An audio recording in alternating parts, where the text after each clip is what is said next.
Welcome to the Selling from the Heart podcast on the Salescast Network. You've joined a global movement of sales professionals who are dedicated to being authentic and building trust. We call it Selling from the Heart. Together, we are on a mission to bring sincerity and substance to the sales profession we all love. Get ready to be inspired and equipped as we join our hosts, Larry Levine and Daryl Amy.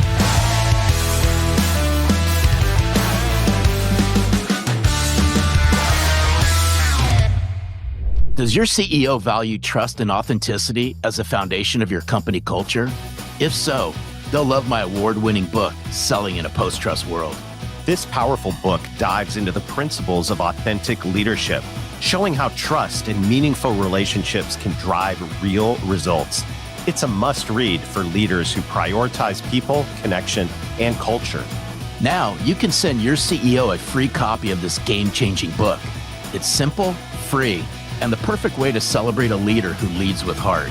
So visit ceo.sellingfromtheheart.net and we'll send a free copy of the book to your CEO today. That's ceo.sellingfromtheheart.net. Because leaders who value trust will embrace this book and take your company's culture to the next level. Hello and welcome back to the Selling from the Heart podcast. Your co-host, Daryl Amy, here today with Larry Levine. What's going on, Larry? We got all kinds of things happening. Always good seeing you. I like when we have friends come back on the podcast to talk about all things that are possibly social. All selling is social. Bill McCormick definitely agrees with that statement. We're glad you're here right now. This is, if you're brand new to the Selling from the Heart podcast, we're so thankful that we're here. You've joined a community of sales professionals from around the world that are dedicated to being genuine, being authentic. This is the show where authenticity wins. Empty suits are exposed, and trust is the heartbeat of every real sales conversation. And we're so excited about all that's going on at Selling from the Heart. But really, Selling from the Heart is all about people. And that's why we love giving a shout out to one of our friends at the beginning of every single episode. Hey, I just want to give a huge shout out to Michelle Hollinsworth. Great leader who leads a great sales team inside of a company. We do a lot of work in the food services space. She wears her heart on her sleeve. Her team sells from the heart. She leads from the heart. Michelle, I appreciate you. Yeah, hats off to you, Michelle. We're cheering you on. We're cheering everyone on in the Selling from the Heart community. Well, today we're diving into the real world of social selling that actually works. Not the fake it till you make it noise, but the kind that builds trust, opens doors, and starts with real conversations.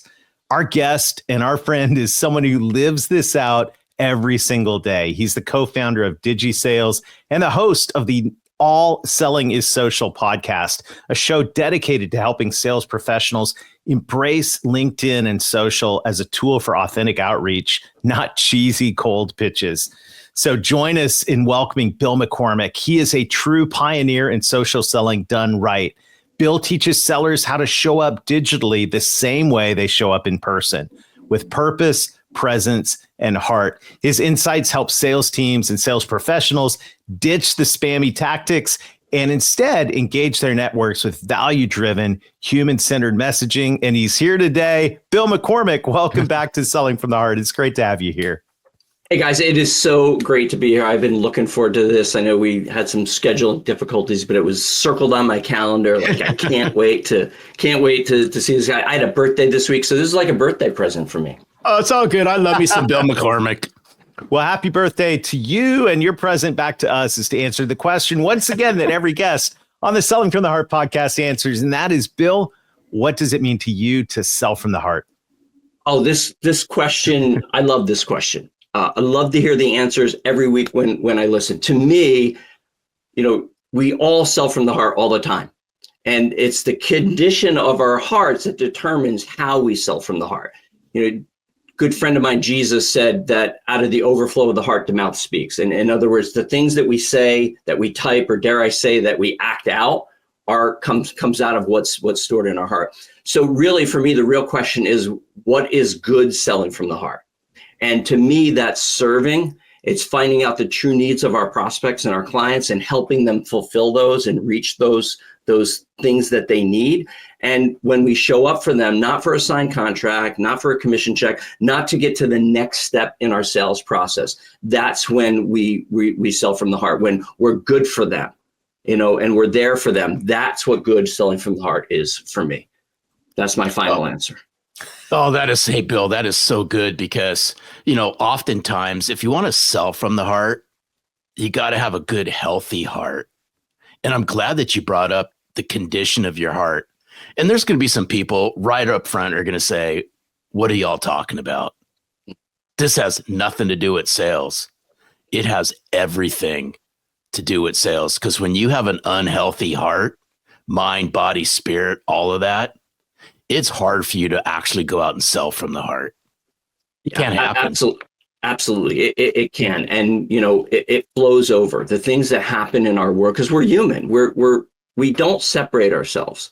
I work from home. You guys work from your home. But, you remember back in the olden days when we used to get in a car and drive somewhere, when we walked into the door after the end of a day, we didn't take off our business self and then put on our personal self. And likewise, in the morning, we didn't put on our business self and go to work.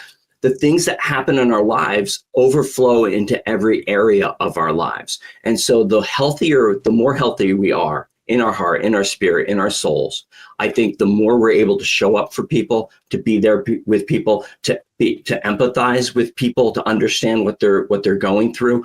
It's much easier for me when I'm reaching out to someone and it's been, 2 months since they've answered my last email to realize, what, I have to put myself in their shoes. They're busy. How can I do this in a different way? Because like I said, I want to serve them. I want to be there for them. And it's so much better when we can see that people have lives and the life that they're living may be healthy and it may not be healthy. And we have to understand that. But yes, when we have our heart right, and my wife Sue and I, we're actually reading your second book together, Larry, right now. And right in that beginning part where we're talking about, what does a healthy heart look like? And how are we showing up for our clients in healthy ways? It's so important. Oh, I love it. Yeah, Bill, I couldn't agree more. And one of the things I've always loved, I said this many times over the years on the Selling from the Heart podcast, I love about the sales profession is there are very few other professions that challenge us to personal growth the way that selling does. And if selling is relational, possibly social, as we'll talk about, then we've got to be able to do the inner work. We need to do the inner work. This is good for you to do the inner work. It's good for all of us to do the inner work. What the hard work is the heart work. And it's great for your ability to show up because as our good friend Bill McCormick says, all selling is social. All selling is social. Congratulations on the podcast, by the way. I know that Larry was one of the flagship guests. I hope that doesn't hurt your ratings too much. But unpack for us the hearts. Oh, you kill me. Amy, you freaking kill me, dude. I know. Isn't it fun? It's so much fun. Tell us about All Selling is Social and the heart and vision behind this show. So I had the over under of how long it would take you to needle Levine, and I think I got it, but I'm not really sure. So All Selling is Social. So I come from, I'm a LinkedIn trainer. I teach people how to use social. And I was part of a group of people for a long time that said social was the only way. It's the only way to go. You shouldn't be doing any of these other things. And I was in that echo chamber and I lived there for a while. And then I started having meetings with people and they were telling me things that they were doing that went against the grain of that, but they were being successful. And I had to face the fact that, wow, cold calling still does work for some people. Wow, in-mail messages or email marketing still does really work for people. Door pulling, which you guys are familiar with from the copier space, right? That still works for people. And I came to this kind of epiphany, like, wow, there's a social element to every sales methodology.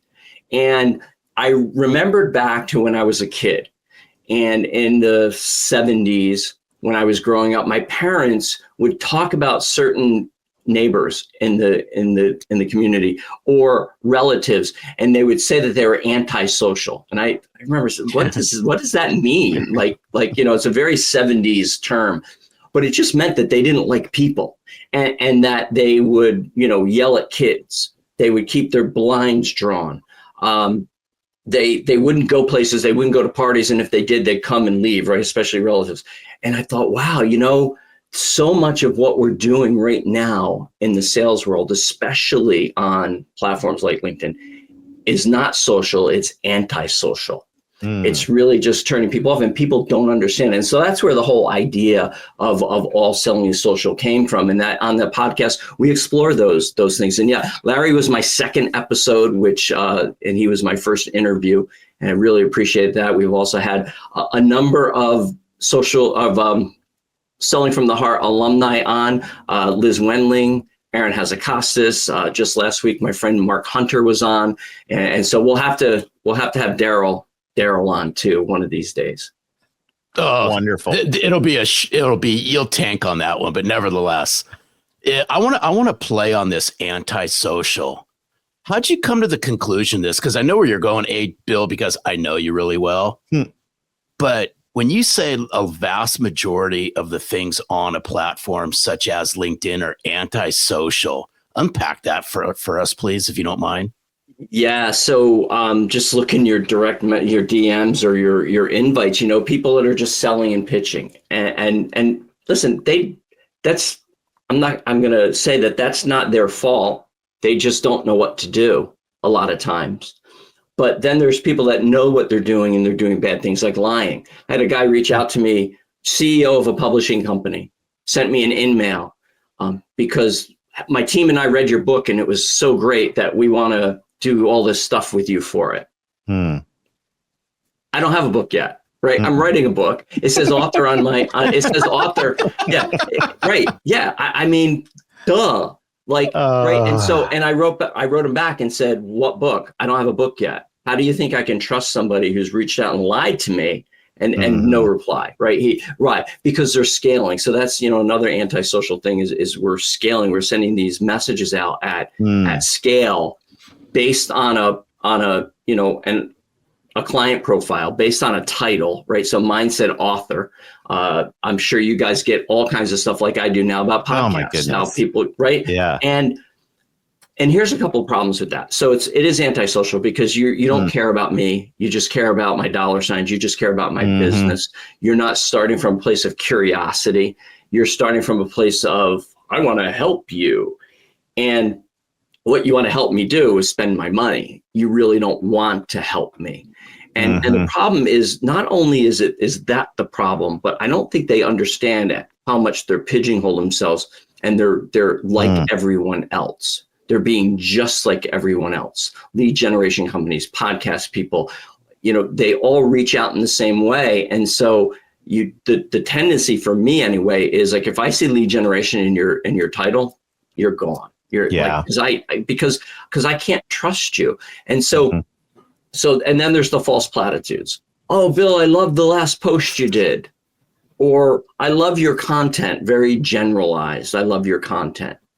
When they've never engaged in my content. They never quoted it. They've never, done anything. Not that they have to do that, but if you're going to compliment me on something, do it authentically and do it genuinely. And then there's people, and Larry's very familiar with this, that criticize rather than show up with curiosity. So about a month and a half ago, Larry sent me an email that he got from a guy who had content he had this whole system for generating content. And he sent Larry a video telling Larry everything that was wrong with his content on LinkedIn. Okay. And so I know what Larry's reach is on LinkedIn. I know that Larry not only has, what has it been? You've posted every day on LinkedIn since 2015. Am I right? It's some wild crazy. Crazy number. Probably tens of millions of impressions, hundreds of thousands of engagements. But the most important thing is Larry converts business from LinkedIn. He does that, right? This guy, when you look at his profile, had about not even 10% of Larry's followers. he hadn't posted in 8 months. And the posts that he did do had no engagement at all, but yet he was telling Larry what was wrong with his stuff. And that just is so wrong. Rather than coming in with curiosity, say, hey, Larry, I looked at your posts and they're really doing well. And I'd really like to know what's working for you, what's not working for you. As a content generator, I'm always looking for new ideas, right? That may have enticed Larry to say, let's get on a call. But there's so many things we're doing that we're doing in the digital space that we would never do in the face-to-face. And that, if you want to be successful on LinkedIn, you have to look at it like a networking room that's open 24 hours a day, 7 days a week. And you should engage with people the same way you'd engage with them if you were face-to-face with someone. You wouldn't go right up to somebody and say, hey, I took a look at your website and boy, you need some work on that. You just wouldn't do that, but yet people do it in a connection request or an email or a direct message all the time. We have to start treating people on the other side of the profile, on the other side of the screen, the same way we treat them if they're standing across from us and we were having a conversation. Mm. All of that, so true. And the flip side, though, is there's a lot of bright spots to what's going on LinkedIn right now in terms of, I'm just thinking about this afternoon in the middle of what's been a busy day at the office. Friday is kind of our office day here at Selling from the Heart. So we've had a ton of meetings and all of that. In between meetings, I'm on my messenger, and I, reached out to somebody who's right in my, ideal client profile. We chatted back and forth, and I'm having a cup of coffee with them on Tuesday morning. Like that is, and I'm seeing, I don't know, I'm curious because you stay really right on the cutting edge of trends on LinkedIn, but I'm finding more and more on LinkedIn that it's not everybody, of course, but that more and more people are using LinkedIn more like a text message center. Like I'm hearing back from people really quickly, where in the past it seemed like you'd put a message out there and you'd wait and they'd be like, oh, I hadn't been on LinkedIn in a while. But nowadays, more and more times I'm seeing the thing pop up on my phone and go, man, so-and-so replied to your message. And so, yeah, here I am in the middle of a busy day. I haven't had any block of time to do business development. And yet through LinkedIn, I've set an appointment with a high value prospect. To me, that is that's awesome. And so I'm curious what you're seeing out there in terms of user engagement on LinkedIn and how that's been evolving over the last 4 or 5 years. Yeah, and you're absolutely right. If you're using LinkedIn in that way and you're connecting with people and having actual conversations, it works very, very well. And listen, I don't know about you, but over here is my email, and as we're talking, they're popping in. My email's getting filled up, and so what we have to realize is people all communicate in different ways, and we have to figure out what's the best way to communicate with them. Mm-hmm. For some people, it's going to be LinkedIn Messenger. Other people, it's going to be a text message. Other people, it's going to be an email.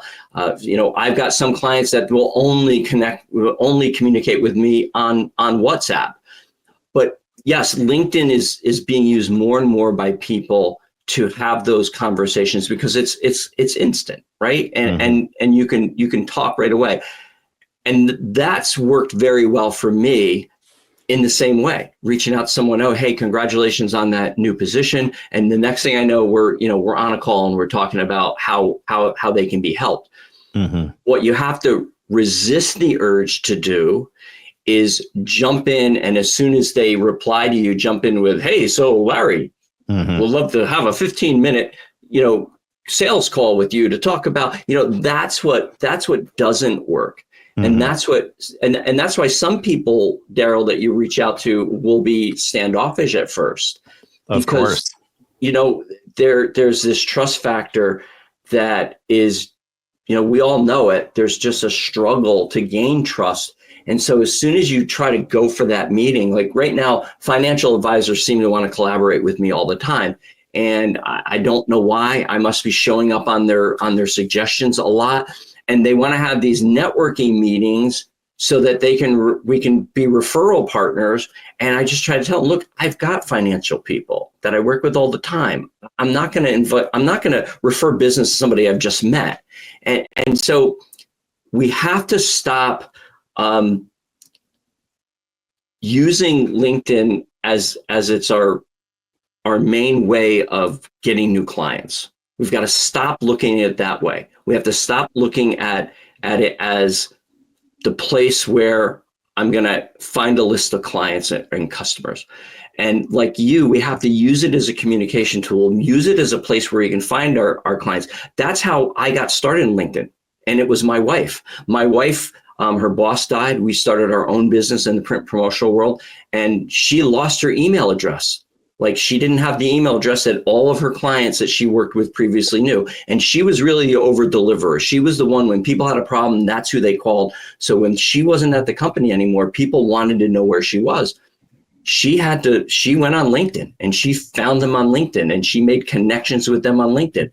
And so it's really the B2B place and the business place where you can find people. And yes, if they use the platform, then yes, you can communicate with them. But listen, I know people, if I send them a message on LinkedIn, I'm never going to get a return. Even, they're never going to message me back for whatever reason. So the most important thing that I do whenever I'm getting with a new prospect is, how do you want me to communicate, right? The difference between the golden rule and the platinum rule. The golden rule is do unto others as you want done unto you. So if that was true in communication, email and LinkedIn for me, right? But the platinum rule is do unto others the way they want to be done unto. So finding out, hey, Larry, what's the best way to contact you? So I know with Larry, I can send him a text message or I can send him a LinkedIn message. And third is an email. Never send Daryl Amy an email because it just goes into your business. It'll never get read. It just never, right? So I know with Daryl, I can text you, right? Or I can message you on LinkedIn, right? And so figuring that out with your clients is paramount to staying in connection with them so that you can keep the process going, whatever that might be. And so I didn't really answer your question about trends. And with LinkedIn, one of the things that works really well with messages is video messages on the mobile app. You can record a video on your phone and send it as a direct message to any of your connections, that people you're connected with. I find that's very, very effective, especially if there's a deal that's kind of, or not a deal, but even somebody that hasn't responded to other ways of communicating. That works really, really well. Video in general on LinkedIn is doing very well. And, really what they're moving to now is pay to play. LinkedIn was bought by Microsoft in 2016. Yeah, $26.2 billion. It's not going anywhere. It continues to make money. I think in 2018, the revenue was 5.5 billion. And in 2023, the last time that I saw numbers, it was over 15 billion. So they've tripled their revenue. They're not going anywhere. So what they moved to is you have the basic and free version of LinkedIn, and you have just a bare platform to use. If you sign up for one of our premium packages, you're going to get extra things like a year's worth of who's viewed your profile, see who viewed your profile. Now in Business Premium, the big thing is a scrolling banner image. You can have, I think, up to 5 images that scroll. If you sign up for Sales Navigator, you're going to get 35 search fields and be able to save searches and be able to save lead lists and things like that. They're really moving in that direction.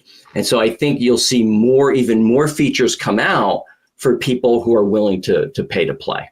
Mm-hmm. I've always said this, and this is just fascinating, is, excuse me, this is like a sales playground. And it just depends on how you play on the playground. Yeah. And this is, I'm sitting here listening to what you're saying. Yeah. And I've always I wish more people would just take this approach, but I just use this. This is a way for me to connect to people, engage in very short, small conversation to entice them to have a conversation somewhere else. But it always goes back to, how are y'all showing up? Yeah. They already know. Sure. Let's just face it. I'm saying this as sales general. They already know you're in sales, people. Yeah. Yeah. Let's just face it. It doesn't take a rocket scientist to figure out you're already in sales. Stop it and just connect and have a conversation, pique someone's interest, and just get it off the platform as fast as possible. But use it as a sales playground to entice somebody to connect and have a short conversation with you. Yeah, absolutely. And if people want to know a great way to do that, they should go to the All Selling is Social podcast and listen to lesson 2, which is Larry Levine talking all about how he takes people from the digital space to the face-to-face. And you're absolutely right.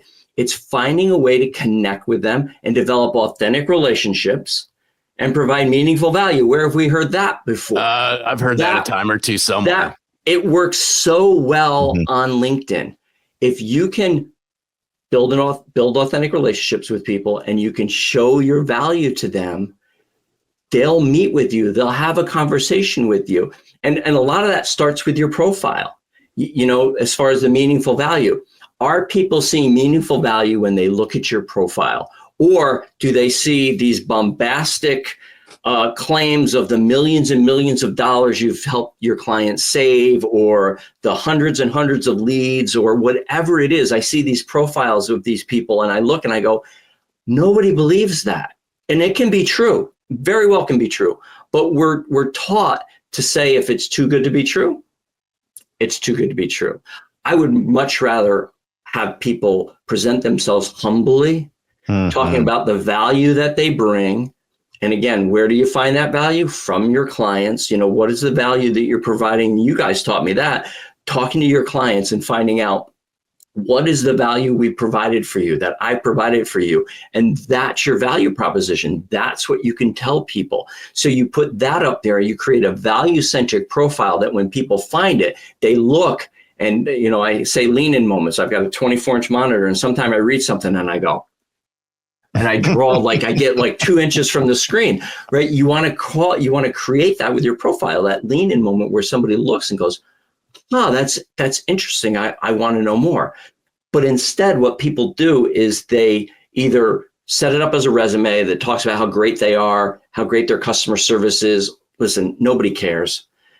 And, every salespeople person says that they have the best customer service, they have the best product, they have the best service, and they should believe that. But we all know when everybody says something, it doesn't mean anything. No. Think about the last time that you had a bad experience with a company, like it was just terrible. Everything was bad.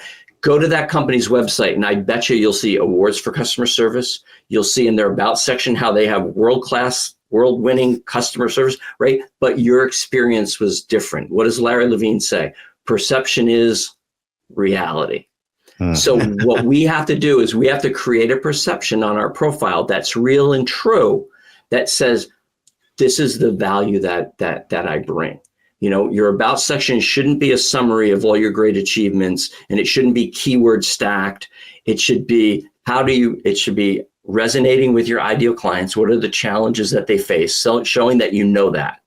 Then educating them about how you do that, causing them to look at that and educate them to the point where they say, wow, I never knew that.